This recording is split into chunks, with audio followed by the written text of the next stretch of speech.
I'm gonna show you something that's gonna scare the absolute shit out of you. Are you ready? Okay, here we go. Okay, I'm just kidding, but does this one scare you?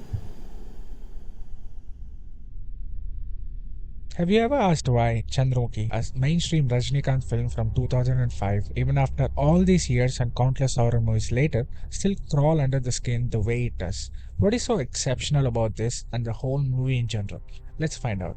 I'm Joel, and I like to talk about films, how they are made, why they are made. I want to talk about this movie today because when was the last time a horror movie has had an impact on you as much as Chandramukhi did?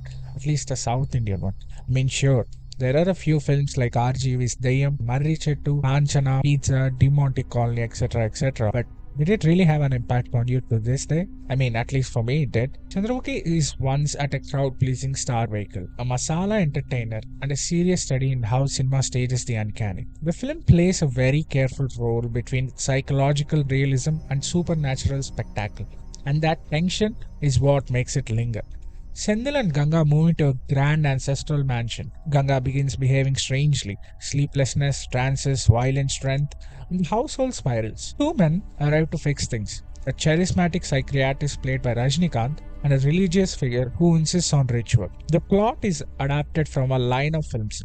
Originally, Manichitratara, a Malayali film, and then Apat Mitra, a Kannada film, and finally P versus Tamil Chandramukhi. Before we start, I want to ask you one question. Is Chandramukhi a horror film or a psychological thriller? Think about it. Ishwar, aka Rajinikanth, literally tells us directly about her medical condition right before the pre-climax. వైద్యశాస్త్ర ప్రకారం చెప్పాలంటే ఇది split personality అంటే ఒకరు ఇంకొకరిగా మారే ప్రక్రియ. But there are also these scenes that confuse us and make us rethink if it's actually just a psychological thriller. That's something to think about. Alright, forget all about it. Don't take my word for it. Let's go back to the scene where Rajinikanth explains how she transforms into Chandramukhi to them. Chandramukhi రూమ్కు వెళ్ళింది. గంగ చంద్రముఖిలా నించుంది. గంగ చంద్రముఖిగా తనని ఊహించుకుంది. గంగ చంద్రముఖిగా మారింది. ఈ విధంగా చంద్రముఖి గంగను లొంగదీసుకుంది. The film constantly asks the viewer to pick a side.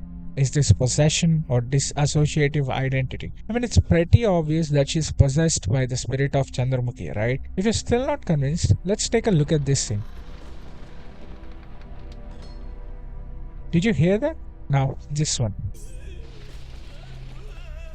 Do you think it's just a coincidence? But I've always wanted to know why she was so into Chandramukhi. If you remember, Ganga grew up listening to old stories from her grandma.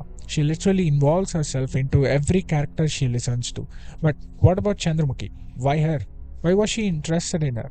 Well, in this scene in the temple, priest tells them the story of the king, her and her death. Ganga, being a natural empath and an avid listener of old stories, was so intrigued by the fact that she might get access to jewelry or even anything related to that time. So naturally, she was so curious to see it for the first time. I mean, that's what she openly tells Durga too. ఈ room లో ఎంతో విలువైన నగలు వజ్రాలు ఉన్నాయనుకుంటున్నాను.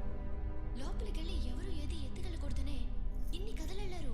The movie is almost perfectly crafted. The songs are great, heavy cast at the time. Vadivelu's comedy isn't filler. It's a rhythm reset, a pressure valve that lets the film pivot back into dread without losing its mass appeal. Nayanthara did an amazing job. Even Jyotika knew she was cooking and this role would be iconic. Look at how quickly she locks in. And the cinematography, oh boy, I have to tell you this. Did you realize that there are a few abstract things that are characters in this movie? This little leaf. Before the door is opened, the leaf is shown multiple times that it might be a beginning of something paranormal. This movie is not flawless.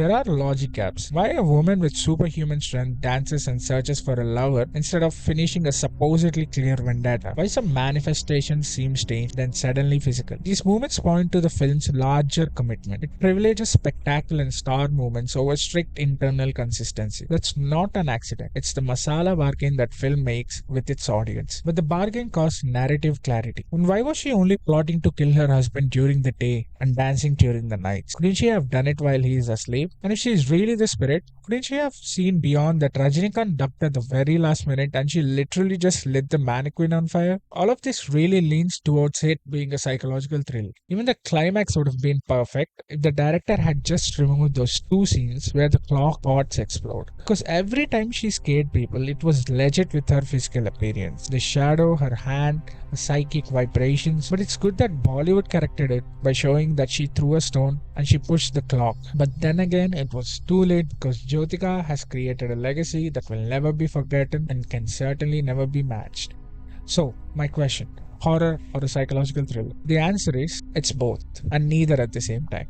I know, no brainer. The film's formal brilliance is the way it manufactures doubt. Every indicator of diagnosis is matched by an audiovisual sign that insists on spirit. The result is a movie that feels richer the more you interrogate it. It is a crowd pleaser that uses mainstream demands to scaffold genuinely creepy filmmaking. It botches internal logic, but the botches don't cancel the moments where everything lines up. Camera, design, and sound produce genuine chills. All of this got me really thinking, what the hell happened to South Indian horror movies? Don't get me wrong, like I said, there are a few exceptional ones, but it feels like we've really stopped making films for ourselves, and we've become very lazy to even craft a perfect one. Think about it. When essentially, all these other movies are just modified versions of every other horror movie. At one point, they even stopped adding our Indian element and legit copied the format from Hollywood movies. I'm not saying it's wrong, but we need our own flavors and our own elements of horror movies. These days, everybody's so hyper-focused on how they could make a pan-India film or grab the international audience that we truly have stopped making films for ourselves. In the course of these 20 years, I can only name all the best horror movies made by us on my fingertips. I found this out when I was surfing through these OTTs to find good movies that will actually scare me, but I was only left with these. What nonsense here?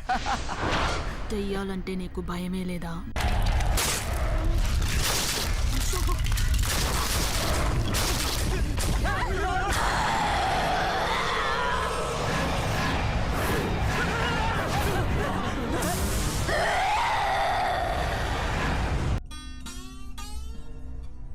Chandramukhi is a proof that we don't need big budgeted horror movies with heavy VFX. All it really matters is a brilliant actor and a nice, decent storyline. Matter of fact, this film began shooting on 24th of October in 2004 and completed in March 2005. The film released on April 14, 2005 during Tamil New Year. The budget was only 19 crores and it grossed around 60 to 90 crores. Do you know that it ran for almost 890 days at Santi Theatre in Chennai? Not only that, it won multiple state awards and Filmfare awards. It was also screened at Tokyo International Film Festival, Winds of Asia section, and opened IFA Film Festival in Dubai in 2006. It truly is something for a South Indian horror movie. Anyways, this is my take on Chandramukhi.